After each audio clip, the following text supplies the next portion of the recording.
Around the Northwest is Friday afternoon. Hope you're keeping well. And someone who's definitely keeping well because he's got a busy day ahead of him tomorrow is Ronan Harper from the Chonaill Gap Cycling Club. Joins us now to talk cycling. Ronan, good to see you again. Good to see you too, John. Thanks for coming in. And let's say hello to Jack, your son. Jack's with me here. He's in the studio keeping an eye on Dad today. Yeah. Very good. All right, Jack? Right. All good. And you've been away, well, you've all been away on holiday since I was chatting to you last. And the reason I mention it is you took the bikes. Took the bikes. It's, if you're into cycling, it's a big one to consider because most people would think, oh well, sure, we'll hire them out there. But you drove to we drove to Dublin and took the ferry over to Cherbourg and then went down sort of 4 or 5 hours down into France. I looked at sort of hiring bikes out there for the kids and for me as well because I was in training mode and I needed to do some cycling. But the cost was prohibitive. But hey, it was dead money when I looked at it. Yeah. So I just, we says, listen, we'll try and take everybody's bike with us. And there's 5 of us. 5 bikes? Yeah. Well, that was a big ass. So how did you get all them on? Top and back? Well, you see, the first thing you have to understand in our house, John, when you talk about bikes is there's 2 types of bikes. There's my bike and there's everybody else's. Right? You're special. Of course so I'm you special. are. But I am kind of precious and, I admit that. But so we had Rachel's my wife's bike, the kids, 3 kids' bikes. And I was just nervous about, them being scraped or something happened to them in the back and do a roof rack or do one of the things at the back, getting in for the luggage, all that kind of stuff. So I've done a lot of research and I end up with 2 things. I end up buying a Thule bike rack for the back of the bike, for the back of the car. So my car is a tailgate, so it opens out. Okay. And the beauty about that one, brilliant bit of kit. Well, it holds 3 bikes. It holds 3 bikes, yes. But there's an extension for a 4th bike that you can buy for it. Now, Sam's bike's the little balance bike that I would have spoke about before. So I was able to just strap that onto the back of Jack's bike, right? Okay. Didn't have to buy the extension, but you can buy them for a 4th bike. So their bikes went on the back tow bar, and the beauty about that is I bought a Thule Velo Compact. Now this isn't because I have 2 racks actually. One that goes on the tow bar, but then another one, a wee light one that you can strap on. Yeah. So the one you have is on the tow bar. Tow bar, super easy to set up, very secure, nothing moves, everything's nice and tight. And the beauty about it was there's a little foot pedal on it when you're at the back. So you just press that foot pedal, and all the bikes bend back, so you can get access to the luggage. And that sorted theirs out. And then, I'm precious about my road bike. And I was right, okay, I need to buy a roof rack as well to put mine on the roof. But I didn't. I ended up getting a land of a set of sea suckers. What are they? Sea suckers are brilliant. So SEASUCKERS, right? Yes. And if you Google them, you'll see them. Do you know like the mobile phone holders where it's suction cups to your window? They're suction cups for the top of your roof. It'll stick to the back of a van. It'll stick to glass. It'll stick to a sports car, a coupe.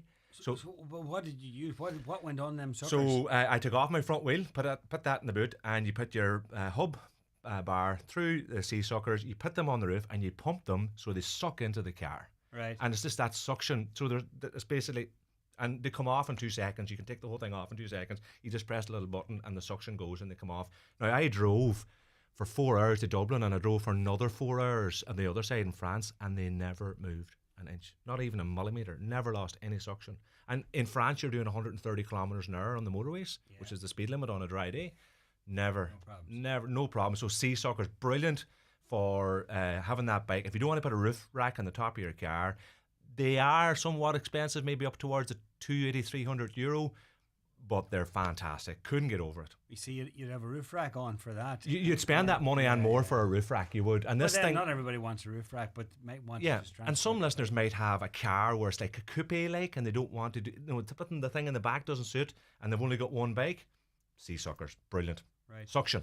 Okay, good. Just take note of that. Yeah. So, did you get to use all the bikes then when you were out we there? Did. That's the main thing. Yeah, we done. I done a lot of cycling out there. Whereabouts in France? We went to Peniston, which is about 4 and about hours down from France, South Brittany area. Roads out there, class for cycling. Really well catered for cyclists. Lots of cycle lanes.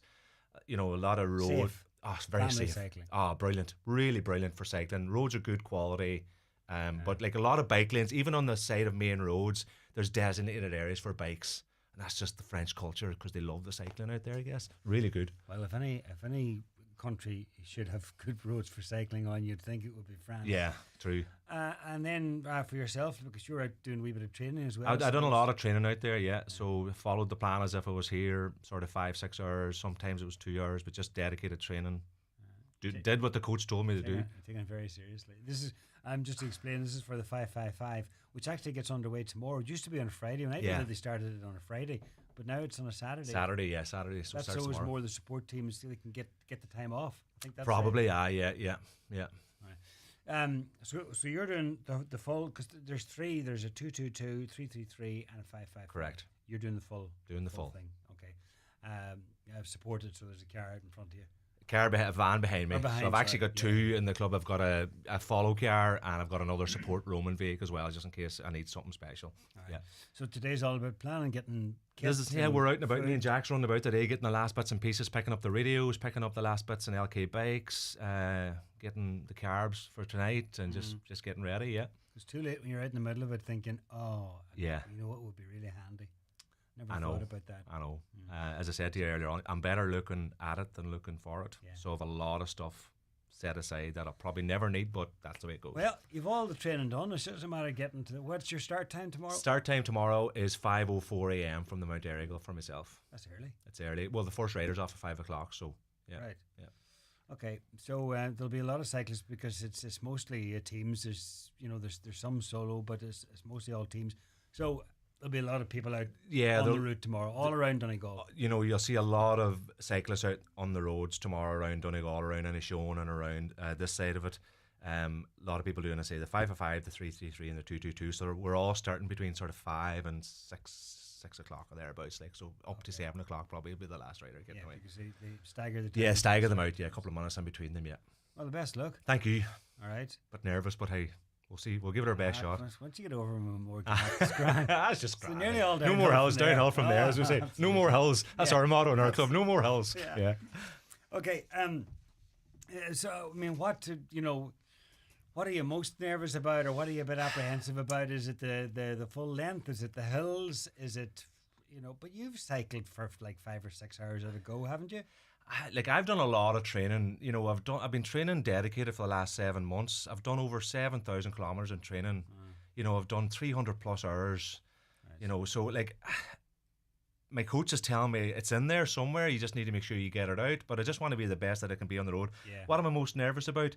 The unknown. I've done up to 340k, which is my longest ride, but I did Chase the Sun a number of weeks ago on the longest day in June.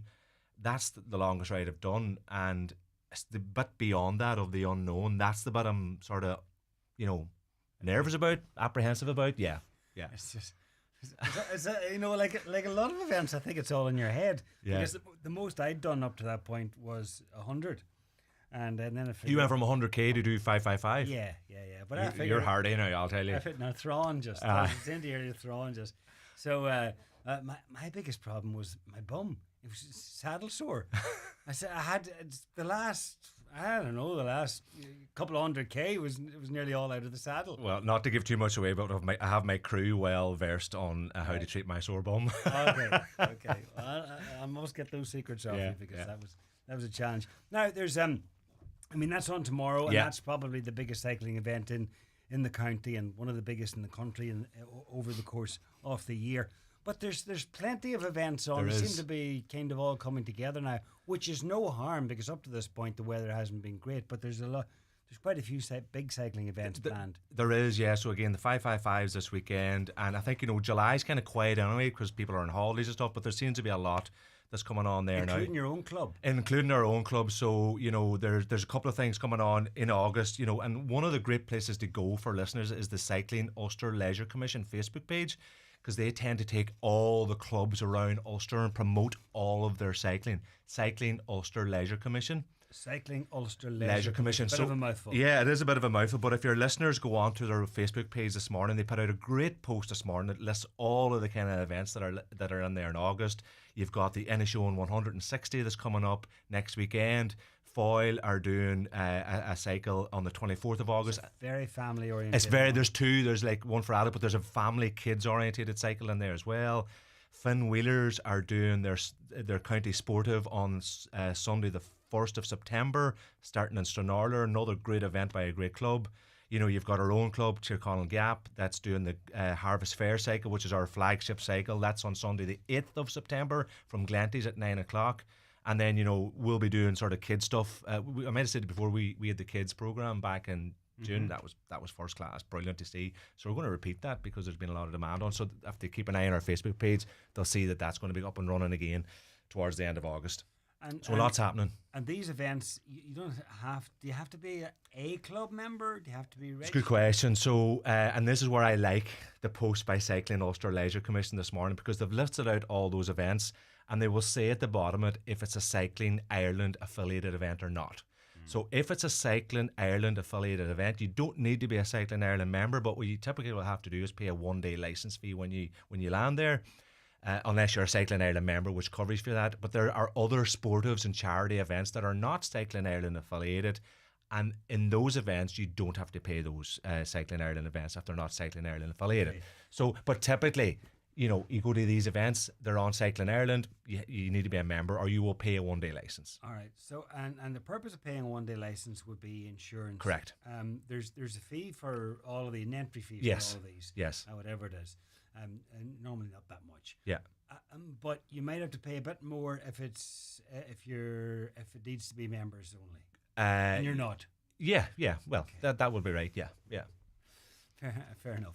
And there's different distances in these too. Different distances. Yeah. One very family orientated, like it's a few kilometres. It's encouraged very small. Yeah. To make sure that it's something for all ages. But for the most part, it's different options of like a big one. Yeah, most clubs will do that. Finn Wheelers are doing that. We're doing that. So in ours for the Harvest Fair, we've got like a 30k, a 60k, and a 110k. And I'm biased obviously because it's part of our club, but the roads we've picked out for that and the scenery is first class. What's the route? So we will be starting in Glenties, and we will be heading out by Dunlow up over Crowy Head for the long one.